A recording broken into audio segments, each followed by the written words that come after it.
Iran যুক্তরাষ্ট্রের সংঘাতে জড়িয়ে এবার নিজেদের বিছিয়ে রাখা জালেই ফেঁসে গেছে ইসরায়েল। দীর্ঘদিন ধরে ইরানের বিরুদ্ধে কঠোর অবস্থান, সামরিক হুমকি আর কূটনৈতিক চাপ সব মিলিয়ে যুদ্ধ বাঁধিয়ে দ্রুত জয় পাওয়ার ধূর্ত পরিকল্পনা করেছিলেন ইসরায়েলের প্রধানমন্ত্রী বিনিয়ামিন নেতানিয়াহু। বাস্তবে সেই যুদ্ধ প্রত্যাশা অনুযায়ী দ্রুত শেষ না হলেও শেষ পর্যন্ত গড়িয়েছে এক অনিশ্চিত যুদ্ধবিরতির দিকে। ব্রিটিশ গণমাধ্যম দ্য গার্ডিয়ানের তথ্যমতে ইরানের শাসন পরিবর্তনের পূর্বাভাস দিয়েছিলেন নেতানিয়াহু, যদিও মার্কিন গোয়েন্দা সংস্থাগুলো সেটিকে হাস্যকর বলে উড়িয়ে দিয়েছিল। শেষ পর্যন্ত সেই আশঙ্কায় সত্য প্রমাণিত হয়েছে।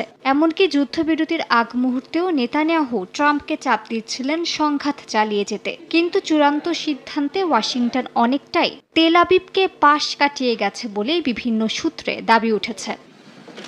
ইসরায়েলের ভেতর থেকেই উঠছে তীব্র সমালোচনা। বিরোধী নেতা ইয়ার লাপিদ জানিয়েছেন, জাতীয় নিরাপত্তা সংক্রান্ত গুরুত্বপূর্ণ সিদ্ধান্তে ইসরায়েলের কার্যত কোনো ভূমিকাই ছিল না।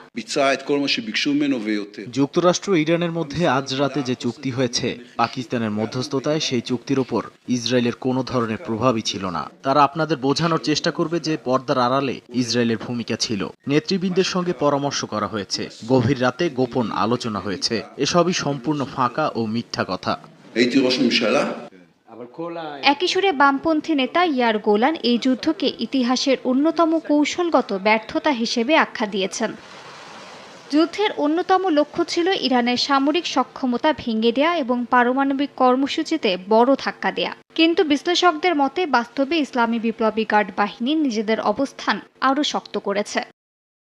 ইসরায়েলি গণমাধ্যম ওয়াইনেট গ্লোবালের তথ্যমতে ইরানের সঙ্গে মাত্র 40 দিনের যুদ্ধেই ইতিহাসের সবচেয়ে ব্যয়বহুল সংঘাতে জড়িয়ে পড়েছে ইসরায়েল। এই যুদ্ধে ইসরায়েলের মোট ব্যয় হয়েছে প্রায় 2000 কোটি মার্কিন ডলার। প্রতিদিন গড়ে প্রায় 3500 কোটি ডলার খরচ হয়েছে যুদ্ধ পরিচালনায়। এই খরচের পরও ইরানের শাসন ব্যবস্থার উৎখাত করতে না পারায় নেতানিয়াহু সরকার বড় ধরনের রাজনৈতিক ও অর্থনৈতিক চাপের মধ্যে পড়তে পারে বলে মনে করছেন বিশ্লেষকরা।